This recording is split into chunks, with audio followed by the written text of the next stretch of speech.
हम है red network, हम करते हैं जन की बात। नमस्कार, मैं हूं योगेश चक्रवर्ती और आप देख रहे हैं रेड नेटवर्क। बिहार विधानसभा चुनाव जैसे जैसे नज़दीक आते जा रहा है, बिहार का सियासी तापमान बढ़ता जा रहा है। सत्ता पक्ष और विपक्ष एक दूसरे के खिलाफ सीना ताने हुए है, यूं कहें कि तलवारें खींच ली है और एक दूसरे को मात देने की तैयारी में जुटी हुई है।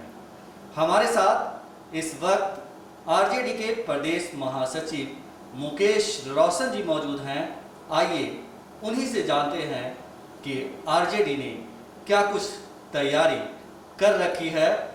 मुकेश जी, रेड नेटवर्क में आपका स्वागत है। बहुत बहुत धन्यवाद। ये बताएं कि जिस तरह से अब चंद महीने बाद बहुत कम समय बचा है चुनाव में, आरजेडी किस तरह से मुकाबले के लिए तैयार है?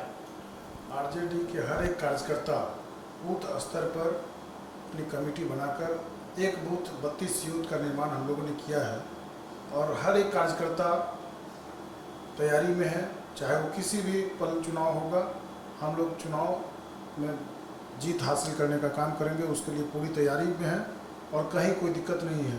लेकिन अभी चुनाव नहीं होना चाहिए था। जिस तरह से कोरोना काल का बढ़ता हुआ कहर है, लगातार केसेस बढ़ते जा रहे हैं, मृत्यु दर भी बढ़ रहा है पहले से, तो अभी चुनाव नहीं होना चाहिए था। इसलिए कि जब जनता रहेगा तभी तो नेता रहेगा ना। जब चुनाव में जनता ही नहीं रहेगा, वोट कोई देने ही नहीं जाएगा, तो फिर वो चुनाव किस काम का? इसलिए अभी चुनाव को एक्सटेंड करना चाहिए था। अभी कोरोना काल का कहर जिस तरह से बढ़ रहा है, अभी चुनाव को एक्सटेंड करना चाहिए था। लेकिन अगर किसी भी सूरत में अगर सरकार चाह रही है कि चुनाव कराएं, तो आरजेडी के हर एक कार्यकर्ता चुनावी मोड में आ गए हैं। कल हम लोगों का एक दिवसीय प्रशिक्षण शिविर था बूथ कमेटी के मेंबर लोगों का हाजीपुर विधानसभा क्षेत्र में, वो संपन्न हुआ। बहुत अच्छे से लोगों को ट्रेंड किया गया है और हर एक कार्यकर्ता तैयार है चुनाव के लिए। जैसा कि आपने कहा कि कोरोना काल है, कोरोना काल में जो लड़ाई होनी है वो जमीन से ज़्यादा डिजिटल होनी है, वर्चुअल होनी है, तो इसके लिए आरजेडी कितना तैयार है? सब चीज़ में तैयार है, चाहे वो डिजिटल हो, वर्चुअल हो, सब चीज़ के लिए कमर कस के आरजेडी के कार्यकर्ता और नेता सभी लोग तैयार है। चाहे वो किसी भी तरह अब चुनाव कराने के लिए बेचैन है, तो हम लोग भी तैयार हैं चुनाव में भाग लेने के लिए। जिस तरह से मुख्यमंत्री नीतीश कुमार लगातार घोषणाएं कर रहे हैं, उद्घाटन कर रहे हैं, हजारों करोड़ का हर रोज पिछले कुछ दिनों से उद्घाटन का दौर जारी है, क्या लगता है कि वो आपके नेता, प्रतिपक्ष के नेता तेजस्वी यादव की लोकप्रियता से डर गए हैं? बिल्कुल, हमारे नेता तेजस्वी यादव जी के बढ़ता हुआ जनाधार को देखकर नीतीश कुमार जी घबराए हुए हैं।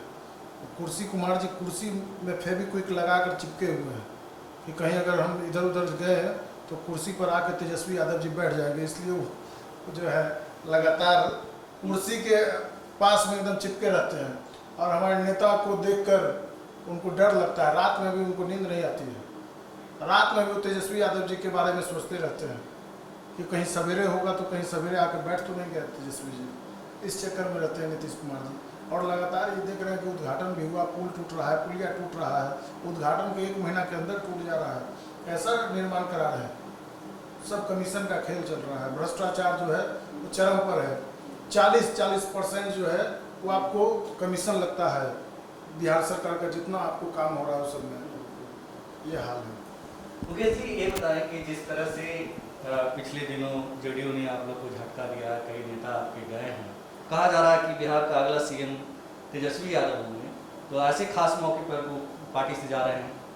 ऐसा नहीं होना चाहिए था। नेता को हर एक कार्यकर्ता का सम्मान रखना चाहिए और हर एक कार्यकर्ता उनके लिए बराबर है। लेकिन कुछ विधायक लोग का सर्वे में भी आया होगा, हो सकता है वो लोग का कंडीशन सही नहीं रहा होगा, इसलिए दल बदल का काम कर रहे हैं। और दल बदल करने से कुछ नहीं होता है, चेहरा पर भी डिपेंड करता है। आपका अगर नेगेटिव रहेगा क्षेत्र में तो आप किसी भी पार्टी से जाइएगा तो चुनाव आप हार जाइएगा। अगर आपका अच्छा काम किया हुआ रहेगा तो आप निर्दलीय भी रहता है लोग तो वो भी जीतने का काम करता है। लेकिन राष्ट्रीय जनता दल का हर एक सिपाही, हमको लगता है जो भी वर्कर है उसको मान सम्मान देने का काम करेंगे तेजस्वी यादव जी। और इस बार चुनाव में हम लोग 243 में कम से कम 200 सीट जीतने का काम करेंगे। लेकिन आपके जो सहयोगी पार्टी है हम, जीतनराम मांझी जी जो बिहार के पूर्व मुख्यमंत्री भी रहे हैं, तो वो भी लगता है कि आप लोग का दामन छोड़ चुके हैं। ऐसे में कहीं ना कहीं आरजेडी के लिए झटका है। कोई झटका नहीं है। वो ब्लैकमेलिंग करने के लिए कभी इधर आते हैं, कभी उधर जाते हैं।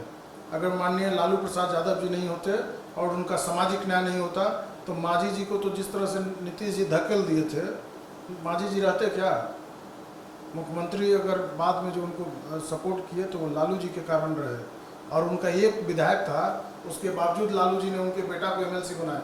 अपने एक कार्यकर्ता को ही बना सकते थे, लेकिन उसके बावजूद लालू जी ने जो सम्मान दिया मांझी जी को, वो पूरे बिहार का, पूरे देश में कोई नहीं दे सकता है।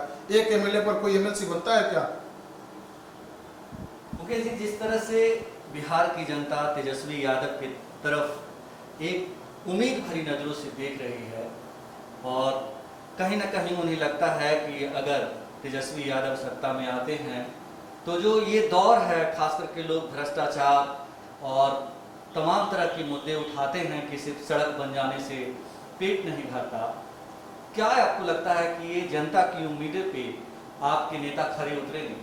बिल्कुल, हमारे नेता तेजस्वी यादव जी लगातार बेरोजगारी का सबसे बड़ा मुद्दा जो है उसको लेकर वो संकल्प लिए हैं कि हमारी सरकार बनेगी तो सबसे पहला काम युवाओं को रोजगार दिलाने का होगा।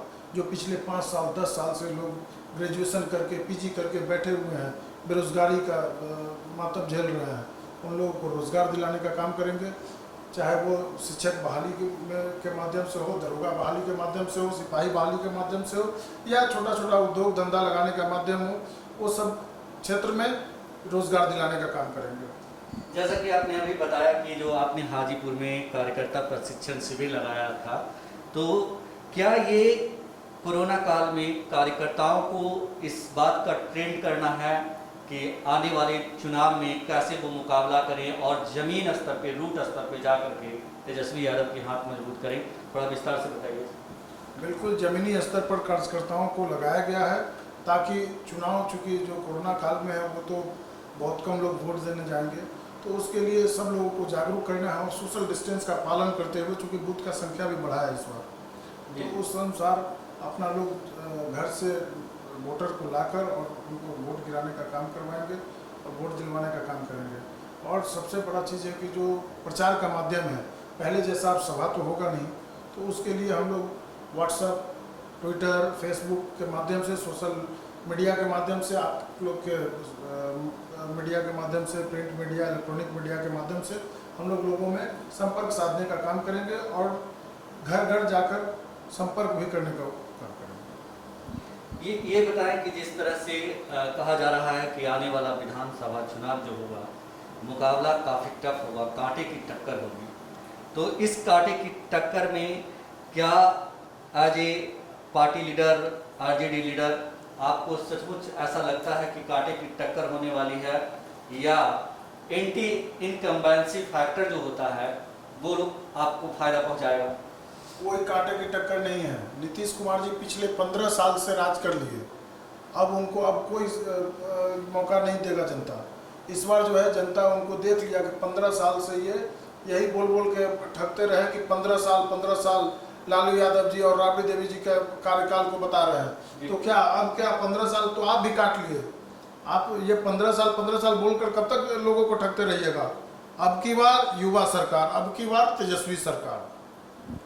मुकेश जी, आखिरी सवाल, क्या तेजस्वी यादव, हम फिर वही सवाल दोहरा रहे हैं कि बिहार के युवाओं और बिहार के उन लोगों के उम्मीदों पर, खास करके प्रवासी मजदूर जो हैं, जो अभी बेचारे पैदल चल करके हजारों हजार किलोमीटर की पैदल यात्रा करके बिहार आए, फिर वापस जाने को मजबूर हैं क्योंकि उन्हें कोई रोजगार नहीं मिला। सरकार दावा बहुत की, लेकिन हकीकत में वो ज़मीन पर उतरा नहीं। तो क्या लगता है कि इन सब चीज़ों से, और तेजस्वी यादव जिस तरह से लोगों की मदद की कोरोना काल में और लॉकडाउन के दौरान, इन सब चीज़ों का फायदा आपकी पार्टी को मिलेगा? और दूसरा सवाल इसी में है निहित कि क्या तेजस्वी यादव उन करोड़ों लोगों की भावनाओं पे, उम्मीदों पे खरे उतरेंगे? बिल्कुल, हमारे नेता तेजस्वी यादव जी लगातार उन लोगों के संपर्क में है और 40 लाख लोग लगभग आए हैं बिहार के प्रवासी। जो बोल रहे हैं नीतीश कुमार जी, वो बिहार के निवासी को बिहार का प्रवासी बोल रहे हैं। तो बिहार का जो निवासी है वो लोग रोज़गार यहाँ तलाशा, लेकिन रोज़गार नहीं मिला। नीतीश कुमार जी बोलते थे कि हम मनरेगा में काम देंगे, हम फलना में काम देंगे, यहाँ रोजी रोज़गार लगाएंगे, लेकिन कहाँ एक सुई का कारखाना लगा क्या 15 साल में? यहाँ एक भी रोज़गार है क्या लोगों के लिए?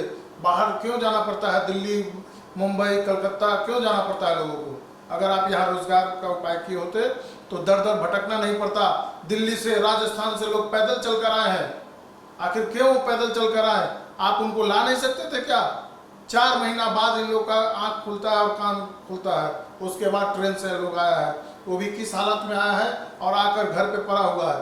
5 किलो अनाज दे देने से सरकारी राहत जो राशन कार्ड वाले लोगों को मिला है, बहुत से ऐसे लोग हैं जिनके पास राशन कार्ड अभी भी नहीं है, लेकिन क्या 5 किलो चावल और 5 किलो गेहूं दे देने से आपका राजपाट चल जाएगा? घर परिवार बाल बच्चा चल जाएगा? आप तो सुबह में ब्रेड और बटर खाते होंगे। उन लोग का मन नहीं है, उन लोग को खाने का इच्छा नहीं होता है। उन लोग को बस कोटा वाला चावल दे दीजिएगा, गेहूं दे दीजिएगा, उससे कट जाएगा 5 महीना। लोगों के पास सब्जी के लिए पैसा नहीं है, दाल के लिए पैसा नहीं है, दूध के लिए पैसा नहीं है। कहाँ से रोजगार चला गया आपका? कहते थे कि हम ये रोजगार लगाएंगे, वो रोजगार लगाएंगे, एक भी सुई का कारखाना नहीं लगा। पूरे बिहार में आप कहीं भी देख लीजिए, जो फैक्ट्री था वो सब बंद भी हो गया। पहले से भी जो फैक्ट्री था, जो लालू जी के शासन में खुला था, वो सब अब बंद हो गया। एक भी रोजगार का उपाय नहीं है बिहार में। राज नेटवर्क से बात करने के लिए आपका बहुत शुक्रिया, धन्यवाद। तो ये थे डॉक्टर मुकेश रोशन, जो आरजेडी के प्रदेश महासचिव हैं, जिन्होंने कहा कि कोरोना काल को सरकार अवसर के तौर पर चुनाव में भुनाना चाहती है, लेकिन मौजूदा सरकार यानी कि नीतीश जी की सरकार इसमें कामयाब नहीं होगी, क्योंकि बिहार की जनता उन्हें करारा जवाब देने का मन बना चुकी है। अगर सत्ता पक्ष के लोग ये सोच रहे हैं कि वो वर्चुअल रैली करके विपक्ष को धूल चटा देंगे, तो ये उनकी भूल होगी, क्योंकि जनता ने अपने मन में ठान लिया है कि इस बार यूथ की सरकार। योगेश चक्रवर्ती, राज नेटवर्क, पटना। हम है रेड नेटवर्क, हम करते हैं जन की बात।